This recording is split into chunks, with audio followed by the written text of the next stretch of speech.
On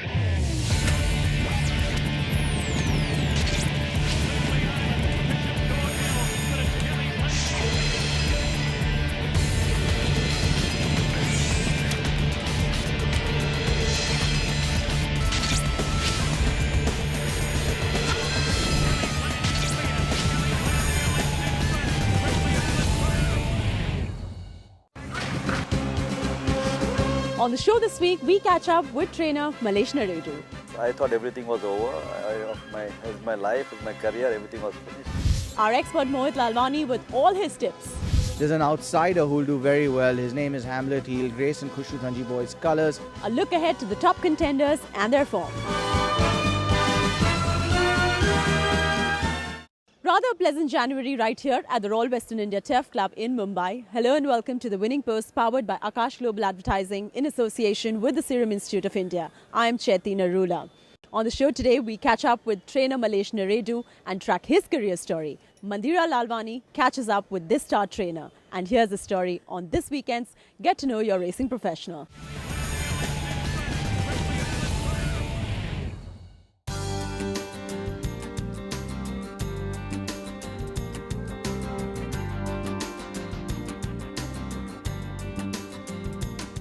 Trainer Malesh Narredu started his career as a jockey. Through the course of his career as a jockey, Malesh Narredu has had a total of 1,665 wins. His first winner was on 17th August 1986 on Amiable Lady. Malesh Narredu has ridden in countries like Malaysia, Singapore, Japan, Ireland. He has even represented India in South Africa for the Jockey's Challenge in 2008. Malesh was retained to ride for the Sheikh of Qatar in 2008 and rode in Royal Ascot representing India in the Shergar Cup in the year 2009. He won his first Triple Crown on indictment in the year 1996-97. Malesh as jockey holds a record of 7 Pune Derby wins, which has not been broken till date. Malesh hung his boots in October 2010 to take up a trainer's license.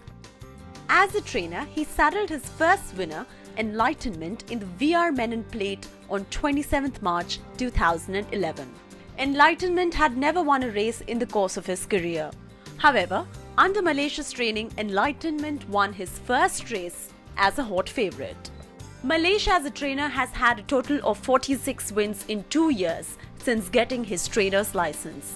This includes 6 million races and 1 classic in December 2012. Malesh won the Deccan Bookmakers Golconda 2000 Guineas with Maximus. Mandira Lalvani caught up with this star trainer at the start of the Mumbai horse racing season 2012-2013. From being a champion jockey to being a super successful trainer is a transition that not many can make. But Malesh Narredu has done this effortlessly. It's been a year now since he's been training horses with tremendous success. Welcome Malesh to the Winning Post. Now, the past season, the Pune season for you has been very good. Tell me a little bit about it. Yes, it was my first year. Actually, I started with a lot of 2-year-olds where I was hoping to have this Pune season a good season, and which really worked out, because normally when a trainer starts their career, they start with the older horses to get some winners. I started with 32 2-year-olds and only 6 old horses. And I was looking forward for this Pune season, which went very well. I had 16 winners and few seconds, and just shot it second in the Pune Derby in my first year as a trainer. How's this year been? How eventful? What all have you learnt in this year? As a trainer, I'm learning every day. Honestly speaking, it's a different game for me. As a jockey, it was different. As a trainer, it's totally different. You have a lot of responsibility, and it's a everyday learning process actually.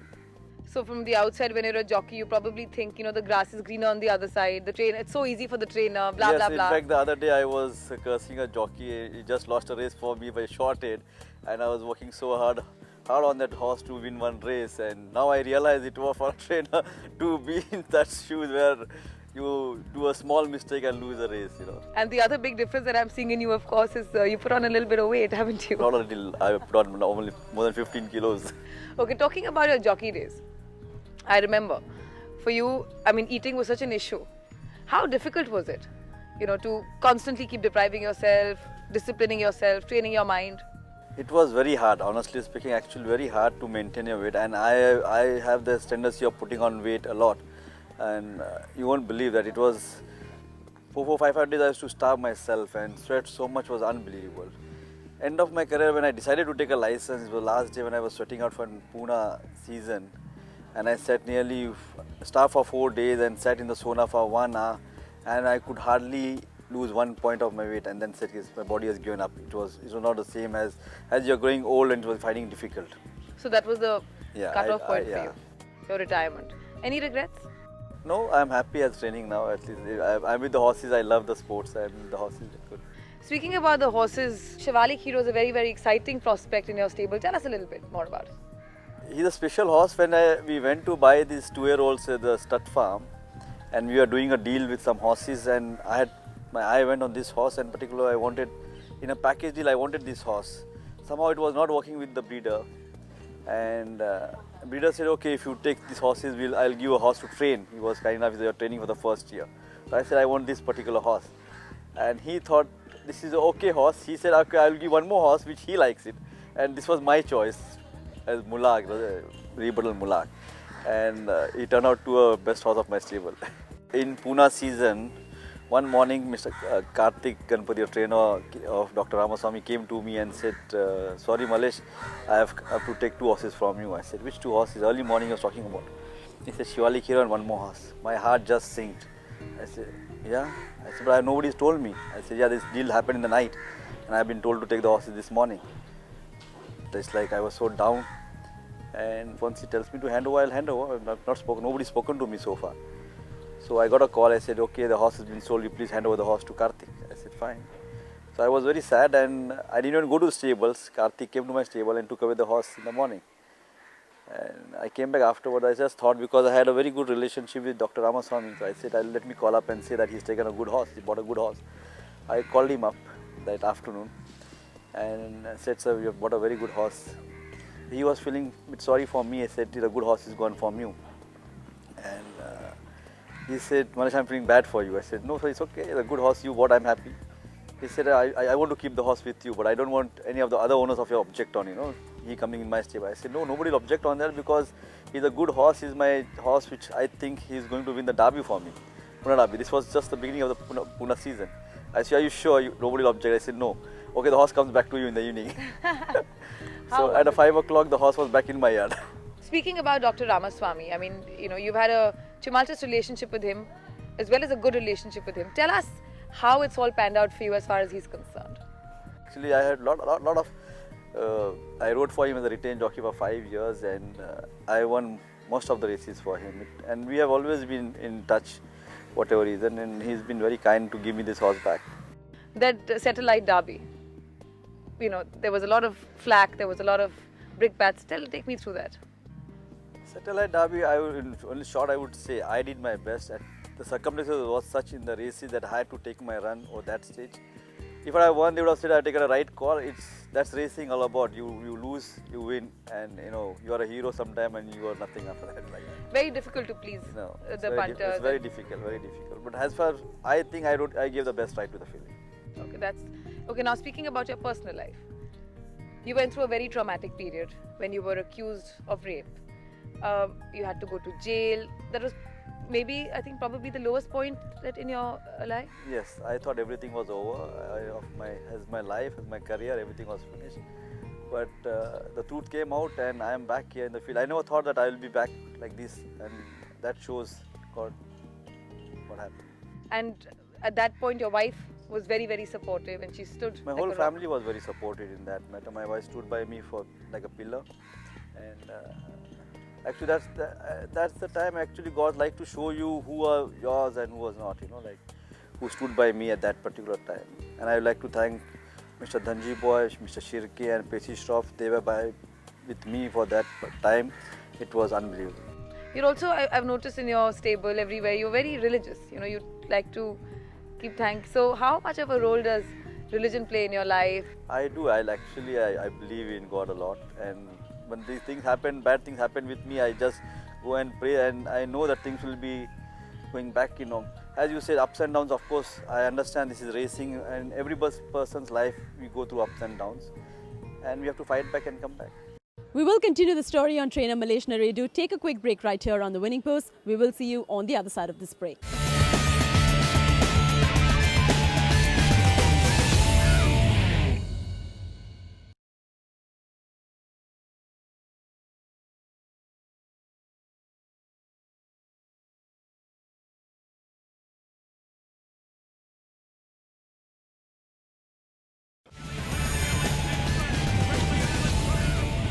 Welcome back to the Winning Post, powered by Akash Global Advertising in association with the Serum Institute of India. We're still in conversation with the star trainer, Malesh Narredu. You know, in this Here's day and age Mandira where you Lalvani hear on the one hand about brothers like Malesh Potti Chadda and his brother in who the shot continuation of themselves. their On the other hand, conversation. we have a lovely, heartening story of the Narredu brothers. I mean, you guys are so close.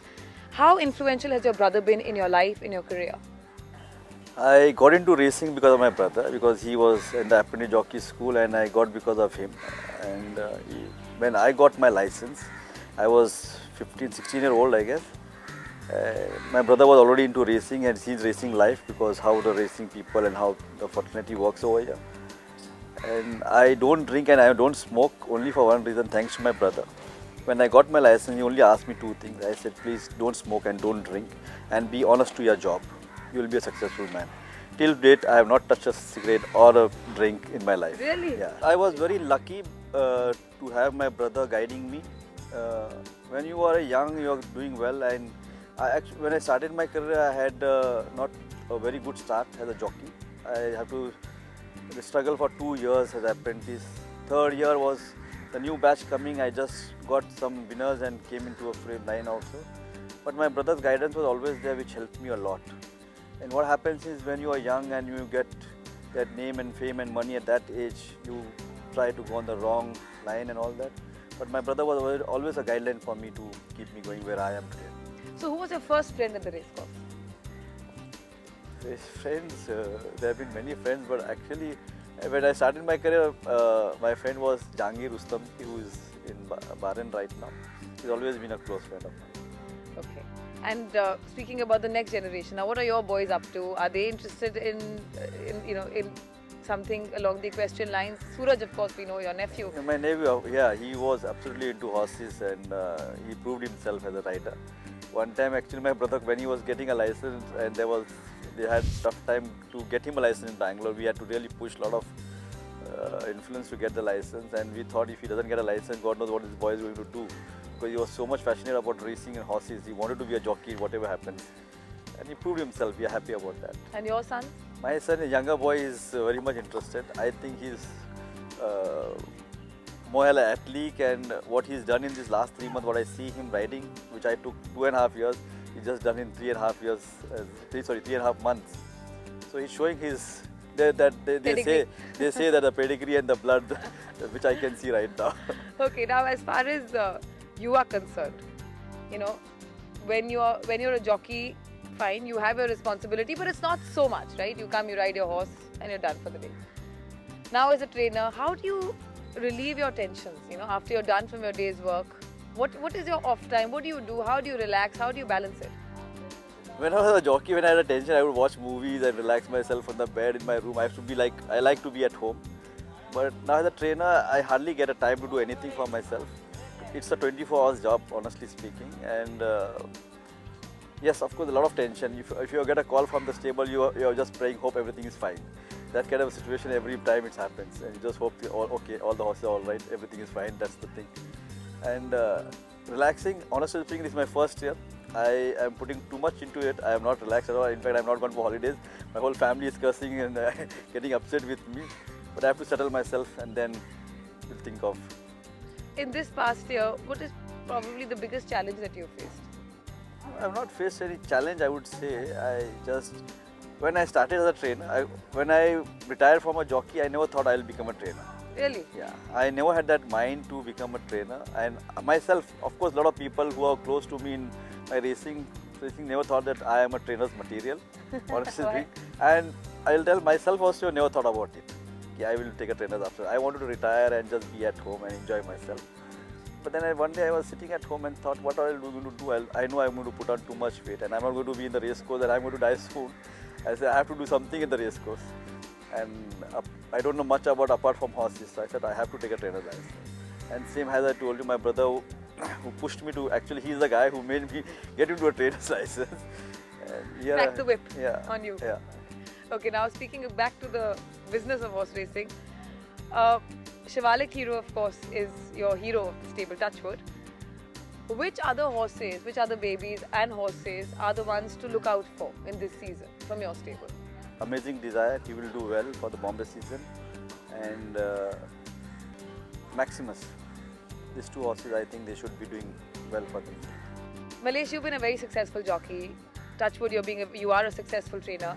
For all the youngsters out there that aspire to get into this world, what is the one tip you'd like to give them or one lesson you'd like to tell them? In life, there will be always ups and downs. What you see Malesh Narredu today, a successful jockey or a trainer, I very strongly believed in hard work and honesty. Here I am the biggest example. So hard work and honesty is my motto. Well, all you aspiring youngsters out there who want to be jockeys or trainers, you've heard it from the horse's mouth. There's no shortcut to success. The formula is one and one alone, hard work and honesty. Thank you very much, Malesh, for speaking to us.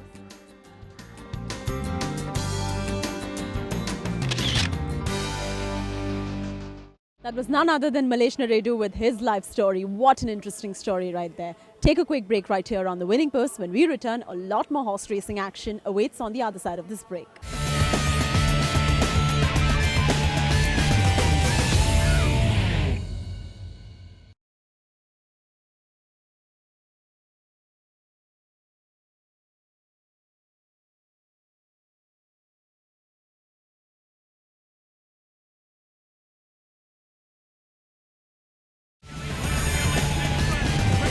Welcome back to The Winning Post, powered by Akash Global Advertising in association with the Serum Institute of India. Now it's that time of the show when we take a look at the top contenders and analyse their form. Here's expert Malesh Lalvani with all his tips. The upcoming race meets around India have two important lead-ups for the McDowell Signature Premier Indian Derby. One is the Eveready Calcutta Derby and the other is the Grade 2 Ramnivas Ramnarayan Ruia Gold Cup. The latter will be run on Tuesday, the 15th of January, and in the past has seen great champions like Squanderer use it as a prep. This year's renewal will have leading contenders for the Derby lineup for the 2000-meter contest at the Mahalakshmi Racecourse in Mumbai. Well, the Ruia Trophy is the most important lead-up, the prep to the McDowell Signature Premier Indian Derby, which is on the first Sunday in February. And it's interesting because a lot of the runners from the 2000 Guineas will step up and trip to a mile and a quarter. Well, the Ruia Cup is a good lead-up for the Derby because most of the crop, which is the classic contending crop, normally have not run more than a mile. So this becomes a 10 furlong and it's a grueling race because good stake money, so all the good content, all the good horses are competing. So it becomes a very significant race from that point of view. The winner of the Indian 2000 Guineas, Machiavellianism, has failed over this trip so far, but from all reports is doing exceedingly well. I'll ride Machiavellianism only. He's working well. Today I cantered him, he's feeling nice, so I think he should take a chance again. He did till today, he did everything right. I think he's moving very well, he's showing all that improvement and all. So hopefully he'll definitely do well, and I'm happy with the way he's working every day. There is a gap between Derby and 2000 Guineas, and so we thought that it's better to give a race than the gallop. So we have decided to run him in Ruia Gold Cup. The pacey Shroff-trained Montezuma is the leading contender from the yard this year, and co-owner Khushru Dhanji Boy feels he'll do better on the extended 400-meter trip.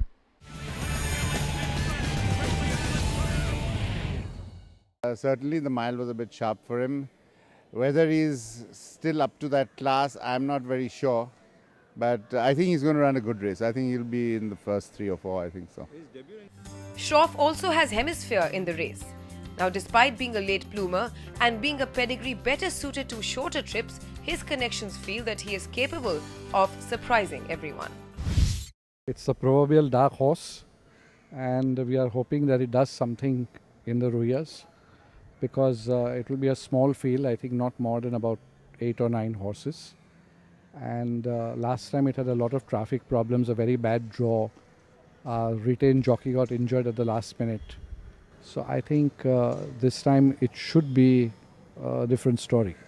The trainer is confident that he will go the distance, and he may be a bit of a late developing horse, as you yourself feel. But I think we are definitely going to run him in the Ruias and see how he performs. I think Machiavellianism is the horse to be beaten by everybody. It loves the track here, and it's the horse in form. It's a very relaxed horse, and I think that's the horse we all have to beat. And of course, one cannot discount Montezuma. He will again be ridden by Joseph O'Brien, and Hemisphere will, in all probability, be ridden by Zarwan. Shivalik Hero from Malesh Narredu's yard ran second in the 2000 Guineas and will also line up, as will Commander, who beat him in the Nanoli Stud Pune Derby. Narredu, however, is confident that Shivalik Hero will reverse that verdict. Ruia Gold Cup has always been a prep race for the Indian Derby. It's from a mile and quarter, then the 2,400 meters race. There's always been a program for those 4-year-old horses. Shivalik Hero is running the Ruia, and Guineas, of course, he came across a very good horse who beat me, won very comfortably. I personally feel Shivalik Hero needs a little trip now as he's getting matured. Mile and a quarter, yes, he will like it, but mile and a half, I will be better. This time the change is the jockey. I think we're having one of the best column. Don't know who is riding him in the Ruia and in the Derby, I hope. And finally, from the young stable of Adhiraj Jodha, Sumo will look to lower the flag of all the heavyweights despite a number of question marks. He had a couple of really bad checks in the 2000 Guineas, and I feel that he would get the distance, and I'm just trying to convince my owner to take a shot at the Ruia. Let's hope he stays the trip. Jockey CS Jodha will be riding him, and he's quite confident that he stays the trip. Now we'll just know if he's classy enough to tackle the field. All eyes will be on Machiavellianism, who won the 2000 Guineas so exceedingly well. He clearly loves this surface. He loves this going. He's going to be hard to beat. Montezuma runs from Pacey stable, and I think he'll be a very serious contender here. If Commander runs, I'd like to see how he gets on, because I think he's a horse who will just do better and better as he goes on, as will Shivalik Hero. So an acquired taste is one who's had a mock race. I'm not sure if he'll actually start in this one, considering it wasn't too long ago that he went the mock race. But interestingly, I think everybody has to beat Machiavellianism. Meanwhile, over in Kolkata, the Eveready Calcutta Derby has the likes of Borsalino and Silverina in the lineup. However, there is a dark horse in the race that can provide great value for money. His name is Hamlet. Over in Calcutta, the Calcutta Derby, sponsored by Eveready, is of course an important race. We've had a number of good contenders come down from there, and I actually think there's an outsider who will do very well. His name is Hamlet. He'll race in Khushru Thanji Boy's colours, trained by Pacey Shroff, and he's a son of Motivator who's won the Epsom Derby. He'll have to beat Borsalino, who's the winner of the Bangalore Summer Derby. He hasn't really reproduced that kind of form over the winter so far. And of course, Hamlet has to beat him in experience against a far more seasoned and experienced horse. Value for money, I'll go with Hamlet. While the Ruia seems to be an open contest, the Winning Post has taken a value for money selection in the Eveready Calcutta Derby with Hamlet. Well, that's all that we have for you on this weekend's episode of The Winning Post. We will continue bringing all the racing action as usual from all over the world on The Winning Post, powered by Akash Global Advertising in association with the Serum Institute of India. Follow our expert Malesh Lalvani on Twitter. Have a good racing weekend. We will see you next week. Until then, may the horse be with you.